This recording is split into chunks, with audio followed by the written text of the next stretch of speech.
demonstrate the Olmec culture was thousands of years older than we originally supposed, and that would explain their Negro facial features.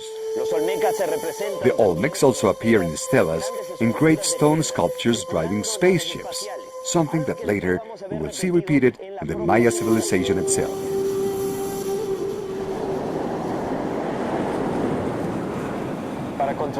To counteract the nefarious effect of all these negative influences, 32 beings from 32 different civilizations were sent to Earth and landed in the desert of Gobi in Mongolia and founded the mythical Shambhala, the capital of the Dagartha kingdom of the extraterrestrial world.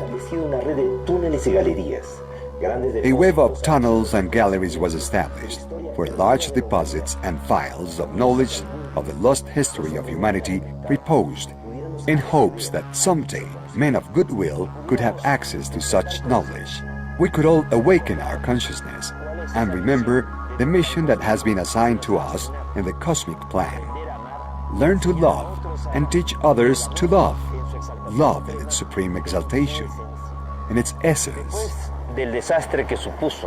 After the disaster that supposedly destroyed Atlantis in the last period of Lemuria, the extraterrestrials, the guardians and sentinels, decided to accelerate the process of humanity, and that's how they concentrated their efforts in Mesopotamia, where the Sumeria project emerged. Sumer, or Sumeria, translates the country of spaceships, and it is there where the first pyramids, the ziggurats, are constructed. They were not astronomical observation towers or temples. They were towers of ascent and descent for spaceships, just like today we have been able to interpret from the clay tablets written in ideographic symbols and cuneiform that have survived to our days. In the Sumerian era, small city-states emerged where the extraterrestrials decided to work with large collectives of people, giving them instruction and knowledge, but discouraging dependency.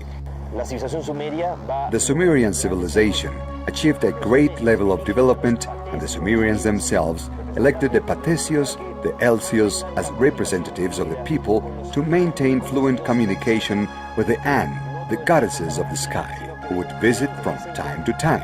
During each of their visits, a fluid exchange of information and knowledge took place.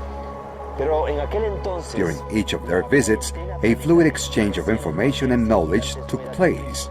Back then, the planetary quarantine imposed by the guardians and sentinels was not that rigid, allowing not only Ans, the gods of the sky, to arrive here with good intentions to further the cosmic plan, but also the Anunnaki, the sons of the prince, reptile-looking beings connected to Satan and its satanic forces, who from time to time would act in our world in a very negative fashion, trying to conduce the Sumerians to fight against each other. Great wars were incited, and they encouraged very violent developments of peoples like the Sacarios, who ended up exterminating and destroying the Sumerians.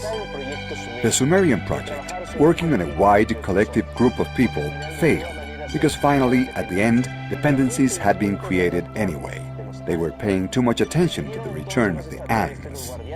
The extraterrestrials, the guardians and the sentinels, and the planetary instructors decided therefore to work with an elite group of individuals.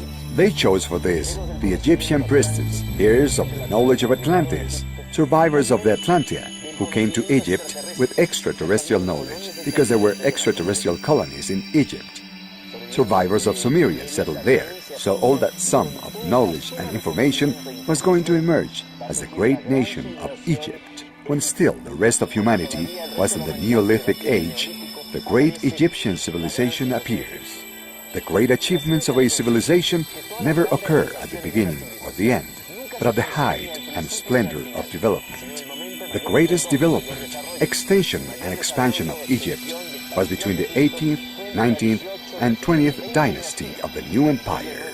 Nevertheless, in that era, there isn't anything similar to the pyramids, which are of the 3rd and 4th dynasty, especially the pyramids of Cheops, Khephren, and Cerinos, the most famous, which date from the 4th dynasty. For these to be from the old empire, the most ancient Egyptian period, is impossible. This demonstrates that there is a connection with these beings from the sky and with the remaining Atlantis. Los sacerdotes egipcios The Egyptians